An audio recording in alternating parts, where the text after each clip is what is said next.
Inez, you're no longer part of this family. You can leave now. The words landed like ice water down my back. I stood there in the center of the living room. I helped build floors I scrubbed, walls I painted, curtains I hemmed by hand, and stared at my son, my only child. Cal didn't look at me when he said it. He glanced at the deed folder sitting on the console table and then turned toward the hallway like he'd just completed a chore. Dana, his wife, stood at the stairs, arms folded, eyes cold and satisfied. She wasn't even pretending to be kind anymore. Just 2 hours earlier, we'd sat at the kitchen table. I handed Cal the signed transfer papers, the ones he said were just a formality for refinancing. It's still your home, Mom, he'd said, laying his hand over mine. We just need your name off the title for a bit. Tax stuff. I should have questioned it more. But he looked so much like Theo in that moment, his late father, my husband, that I swallowed my doubts and signed. Now, I stood with my purse in my hand, still zipped. I hadn't even unpacked from the weekend. Are you serious? I asked, though my voice came out smaller than I wanted. Dana's lips curled. We've already arranged a place for you. It's a quiet senior unit off the interstate. It has amenities. She said the word like it was a prize. I blinked, trying to piece it together. They had planned this. This wasn't impulse. This was strategy. Calculated. I cooked in this kitchen for 30 years. I murmured. I taught your son how to walk across this floor. Cal didn't turn back. You said you wanted to downsize. Mom, this is better for everyone. And that was it. No hug. No thank you. Just a door held open, waiting for me to walk through like a guest who overstayed her welcome. I stepped out quietly, but not blindly. What they didn't know was that the papers I signed weren't what they thought. I sat on the bench outside the leasing office of the quiet senior unit Dana mentioned, clutching the key fob they handed me like it meant something. The place smelled of new vinyl and canned lemon air freshener, and the manager kept calling me ma'am with a rehearsed smile. Most residents settle in fast. She chirped. No yard work, no noise, no trouble, no life either. I stared out the window at the blank gravel lot and thought about everything I'd traded for that empty smile. I wasn't always the woman they dismissed. I was once Inez Marlowe, principal of Covington High for 17 years. I mentored 3 generations of students, earned state recognition for literacy programs, led walkouts when teachers were underpaid. People used to call me a storm in heels. Parents respected me. Students feared me, but they came back years later to say thank you. My life meant something. And at home, it was even simpler. I made pancakes every Saturday. I showed up to every spelling bee, every baseball game, even the one where Cal struck out 3 times and cried in the dugout. I was the only parent who stayed behind to tell him he was still brave. When Theo died, I didn't crumble. I didn't remarry. I poured everything into our boy, sold my wedding ring to cover Cal's first semester at Duke, cashed out my retirement early when Dana got pregnant, and he needed help with the down payment on their first apartment. And now I was being shuffled into a beige box with plastic blinds and a senior wellness packet sitting on the table like some brochure for fading people. Dana had the nerve to say I should feel grateful. I stood up slowly, the key fob heavy in my palm. I knew who I was. They might have forgotten, but I hadn't. I was still Inez Marlowe, still capable, still prepared, and long before I signed anything, I had paid a quiet visit to a lawyer downtown just in case. The morning I met with attorney Lindell, the receptionist offered me coffee and called me Dr. Marlowe. I didn't correct her. After years of being called Mom, Principal, or just, hey, excuse me, it felt good to be something sharp again, something official. Lindell didn't ask many questions. She didn't have to. I told her I needed a property transfer that looked real but wasn't. A legal draft, not for filing. Something clean enough to fool a man in a hurry. She blinked once, then nodded like she'd seen it before. Maybe she had. I handed her a manila folder with everything she'd need. She slid on her glasses, scanned my notes, and asked, "Do you still want to retain life residency?" "I want to retain everything," I said, "until I decide otherwise." So we prepared two versions. The one Cal saw had my signature, hers, and a notary seal. It looked ironclad, but it was a decoy, the real deed, with full retention rights and a transfer clause that deferred ownership indefinitely, went straight into a safe deposit box downtown, box 804. I kept the key on a chain inside my bra drawer, underneath a pouch of old birthday cards I knew no one would dare touch. I'd seen the shift in Cal's tone over the past year. It started with passive suggestions about how managing the house alone must be a lot. Then Dana began referring to it as their future place. After a while, even the way Cal walked through the kitchen changed. He looked around like a buyer, not a son. I hated thinking this way, hated the cold calculations. But loving someone doesn't mean being blind. I'd loved Theo too much to raise our son carelessly. When Cal asked me to sign the papers over coffee one Sunday, I pretended to hesitate. "Just trust me," he'd said. I did, just not in the way he thought. And now, as he smiled over what he believed to be ownership, I smiled back, knowing exactly what sat in box 804. The unit was on the third floor of a squat beige complex off Highway 25. The hallways smelled like bleach and microwave dinners, and the elevator made a whining noise that made your stomach tighten with each floor. Dana called it a soft landing. Cal called it manageable. I called it what it was, exile. Still, I nodded and smiled during the walkthrough. I let them hand me the keys like it was a gift. Inez Marlowe, the grateful mother, once again accepting less than what she gave. That night, back at the house, I packed slowly, methodically. I left behind the hand-painted dishes Theo bought me in Charleston, but took the cast-iron skillet. I let Dana keep the guest towels, but took the old quilt from our first anniversary. I didn't take much. I didn't need to. Most of what mattered was already stored in places they'd never think to look. Upstairs, I heard them laughing as they moved through their home. I heard the front door lock click from the inside. Cal testing the new code. No doubt. He'd already changed the passcodes, swapped out the deadbolt, replaced the mailbox key, thought he was being thorough. But the thing about living in a house for 35 years is you know the secrets built into the walls. You know which cabinet creaks, which floorboard hides a dip, which door can be forced with a paperclip. And you know the locksmith who changed those locks last month. You know he's your godson's son, and you know he does what you ask first, not what your son pays for later. I dropped the spare set my set into a velvet pouch and slipped it into my purse with the same calmness I used to fold report cards and lunch money. Nothing rushed, nothing loud. The last thing I took was the small ceramic photo of me and Theo in the garden, hands in the dirt, smiling like fools. And then I left, not defeated, prepared, because I knew it wouldn't take long before Cal would realize something wasn't quite right. The call came just past noon on a Thursday. I was sitting in my usual corner at the cafe off Merriman, the one with the cracked leather booths and strong coffee that never needed sugar. I had just opened the newspaper when my phone buzzed. "Cal." I let it ring twice before I answered. "Mom," he snapped. No greeting, no pretense. "Did you sign the wrong papers?" I took a slow sip. "Excuse me. I'm at the bank. The mortgage officer says there's no record of me on the deed.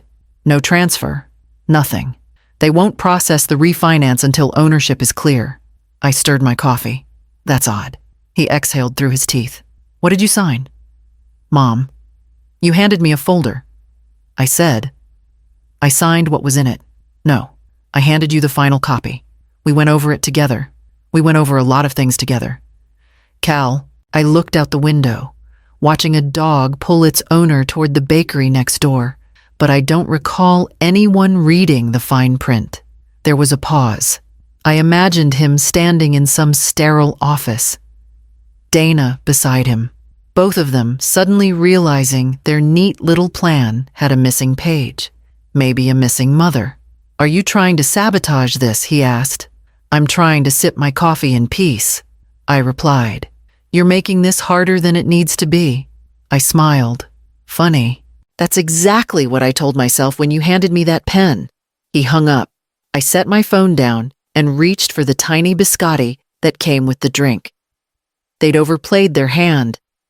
Assumed I'd be too old, too soft, too desperate to ask questions.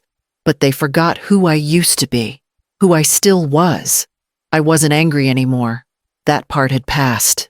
Now I was just waiting for the next door to close, the next lie to crack, the next call they'd have to make. Theo always said, "Plan for the best. Prepare for the worst." It used to drive me mad. I was the optimist between us, the one who believed if you raised a child with love and integrity, the rest would follow. But Theo, he'd grown up rough. He trusted people, but he trusted paperwork more. When Cal was 16, Theo sat me down one evening with a folder, a pen, and 2 mugs of black coffee. "This house should never leave your hands unless you say so," he said, laying out the papers like a lesson plan. Not mine, not his, yours.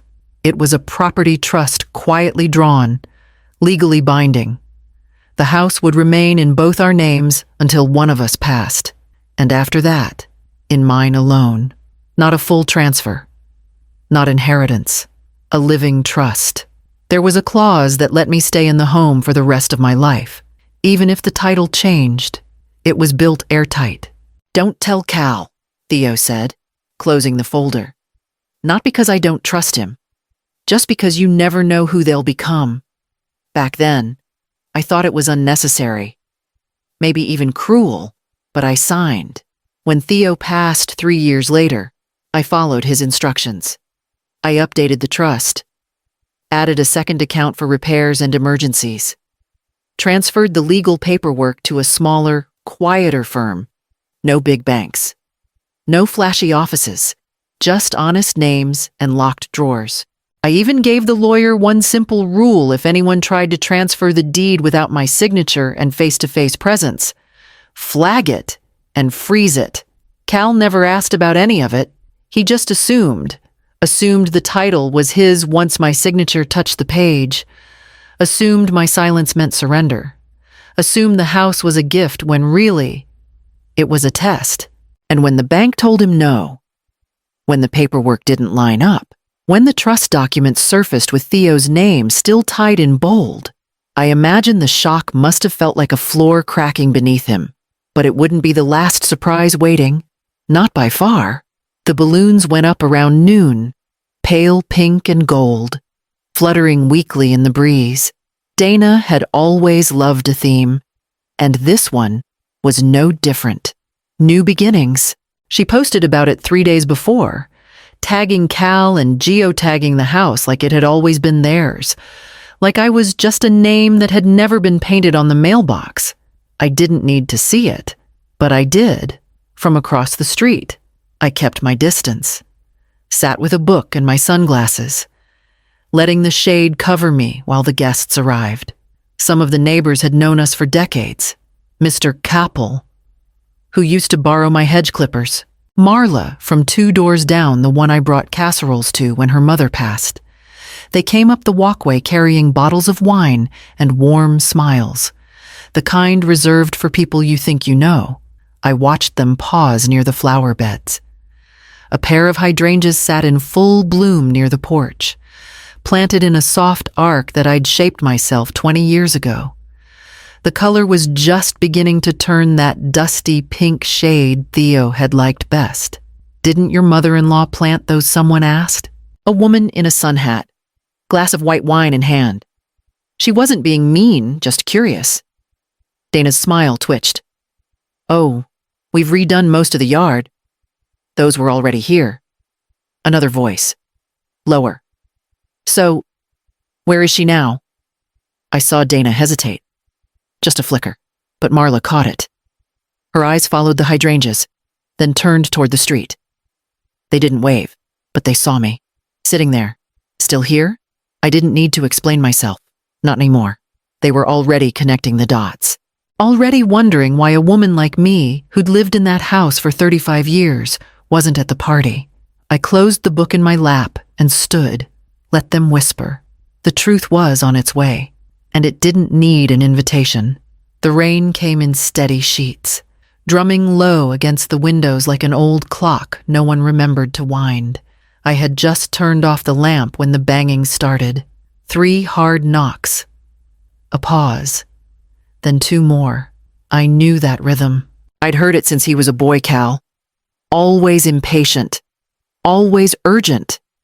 I slipped on my robe and padded to the door. No peephole needed. I already knew. He was soaked. Hood pulled low, shirt plastered to his chest. We messed up, he said. The title company won't insure it. They're saying there's a hold on the deed. Some kind of trust clause. I waited. They can't process the refinance. He went on. We can't list it. Can't get insurance. Can't even pull equity. You have to fix this. I opened the door just a little wider enough to meet his eyes. Not enough to invite him in. Fix what I asked. Voice quiet. I'm not part of the family. Remember. He blinked. Caught off guard. Come on. Mom, don't do this. I leaned against the frame. You made it clear. You and Dana had a plan. A future. I just didn't realize it didn't include the past. His expression shifted. Something between frustration and something closer to fear. I didn't read the trust. I thought it wasn't supposed to be like this. No, I said. It wasn't. But here we are. He looked over his shoulder like someone might be watching. But the street was empty. Silent under the rain. Please, he said finally.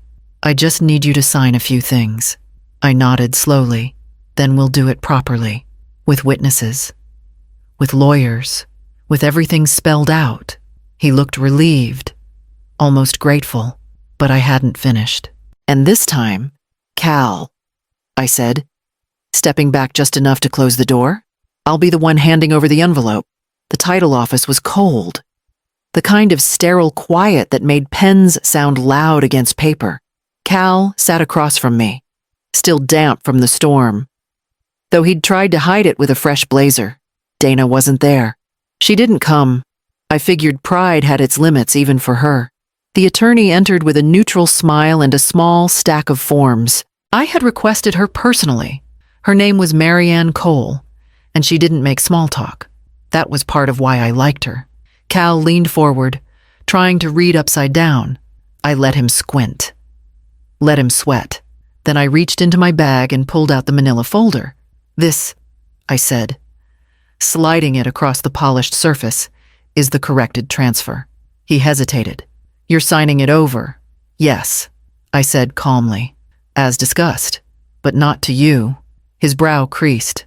What do you mean? Marianne opened the folder and began flipping through the pages. The new owner of record will be the Theo Marlowe Foundation for Adult Literacy, she explained, her voice precise. Mrs. Marlowe has retained full lifetime residence rights and custodial control over the property. It cannot be sold, borrowed against, or transferred without her written consent. Cal's face drained of color.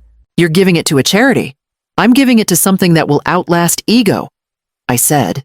Theo believed in second chances, in giving people tools, not handouts. This is ridiculous, he muttered. You blindsided me. No, I said, signing the last page with a steady hand. You walked into this with your eyes closed. The attorney notarized the document and stood to file it. I looked at Cal. I'm still your mother, but I'm not your fool. He stared at the folder like it might vanish if he wished hard enough. I stood up, adjusted my coat. picked up the pen I'd brought from home, the one Theo used to sign our very first mortgage. And as I walked out of the office, I already knew what I would plant next to the hydrangeas. 2 years have passed, and not once has Cal stepped foot back on Bellamy Street. The locks have stayed the same. The mailbox still bears my name. The hydrangeas bloom heavier now, their roots deep and confident. They don't seem to miss anyone either. The front room of the house has been transformed into something beautiful.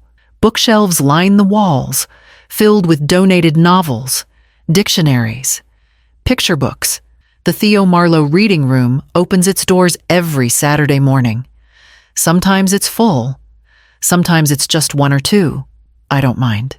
I sit in my old armchair, the one we almost threw out before Theo patched the leg. And I read aloud when asked, "Children come and go. Parents drop off canned goods for the pantry we added last fall. Teenagers help shelve returns. A boy who used to skateboard past the house now volunteers to mow the yard. No one asks me to leave anymore. No one suggests I'm in the way. There's a little girl, Lila, who comes each weekend without fail. She reads under the same porch where I once waited for Cal to come home from school.